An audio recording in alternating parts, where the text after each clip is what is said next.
O Neo-Líder Raiden finalmente recebeu mais destaque no mangá, e a rivalidade dele com o Darkshine quase fez os dois saírem na porrada.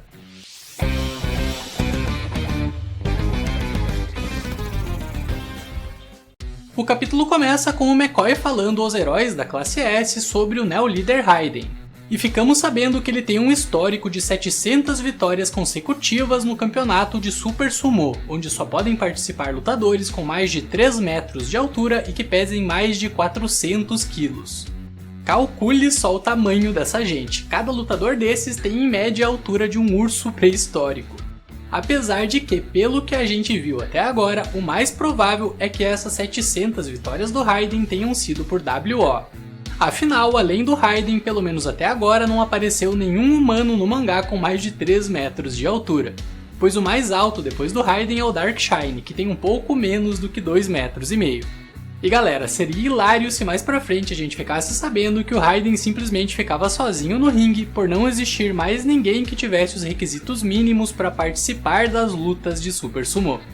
Mas enfim, que o McCoy enche a bola do Neo-Líder lutador de Sumo, dizendo que com um simples tapa ele é capaz de esmagar os ossos de monstros poderosos, e que de acordo com os cálculos feitos pela Neo Heroes, ele está bem acima do nível de poder dos heróis de classe S. E bom, brincadeiras à parte, eu acredito que o Raiden seja extremamente forte sim, mas colocar ele acima do nível da classe S já é um pouquinho de forçação de barra. Mas enfim, que após ser apresentado pelo McCoy, o Raiden começa a falar com o Darkshine.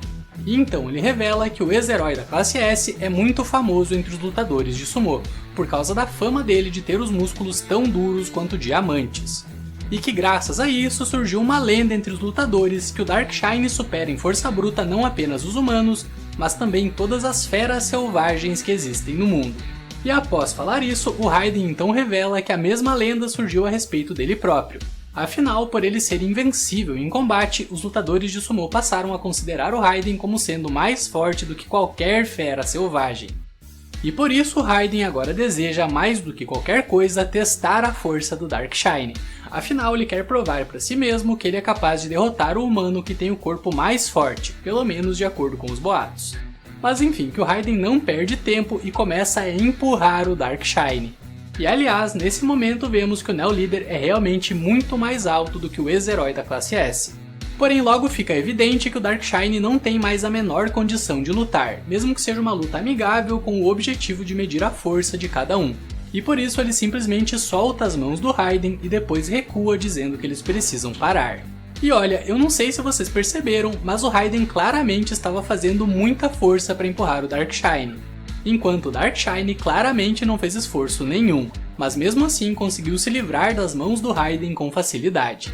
E acho que isso já diz quem realmente é o mais forte dos dois. Mas enfim, que ao ver o medo nos olhos do Darkshine, o Raiden se desculpa e diz que ele não tinha a intenção de assustá-lo.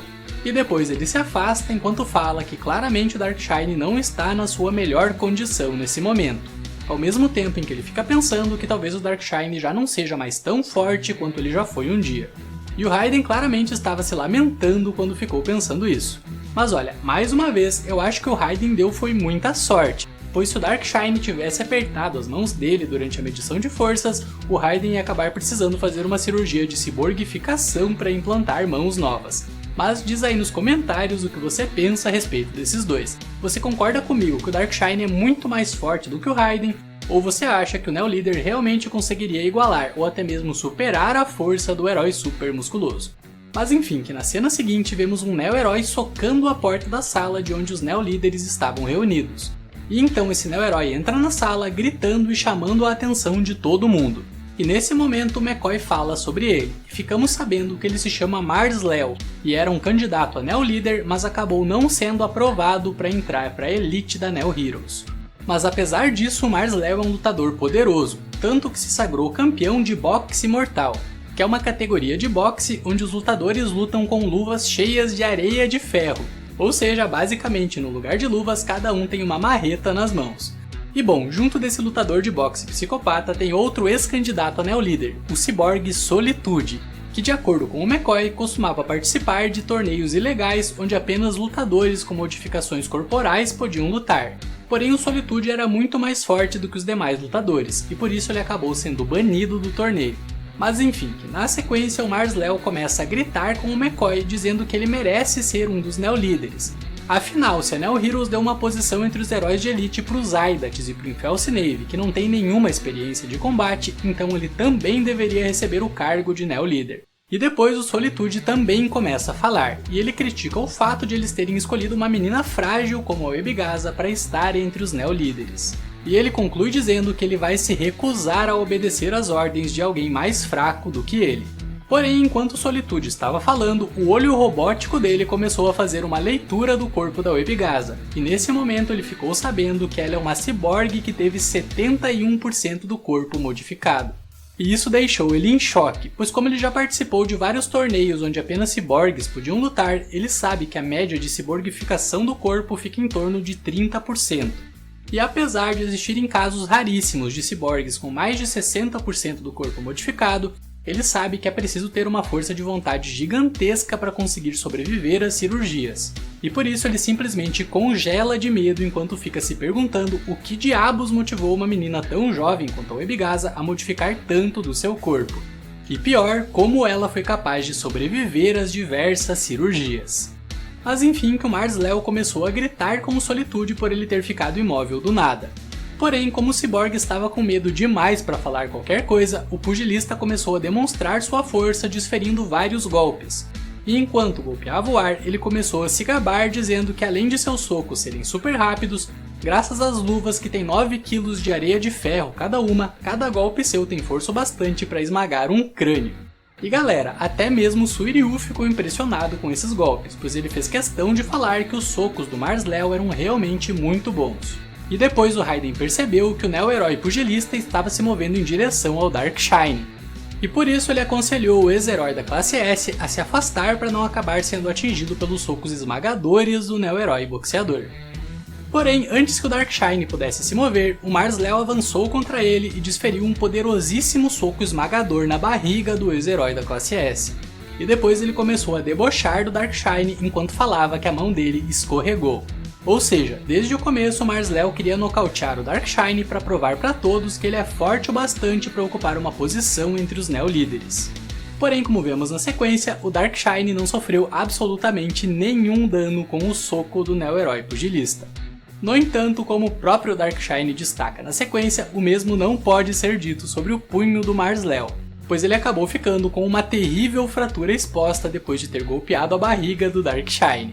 E galera, isso já era de se esperar, afinal já vimos o Darkshine tancando vários golpes do Garou enfurecido sem levar um arranhão sequer.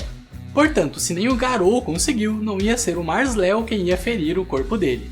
Mas enfim, que na sequência vemos o Suiryu indo falar com o Mars-Lel e com o Solitude, e ele pede para que os dois parem de ficar causando problemas e saiam dali. Porém a única coisa que ele consegue é enfurecer os dois, e por isso tanto o Cyborg quanto o pugilista começaram a atacar ele com força total.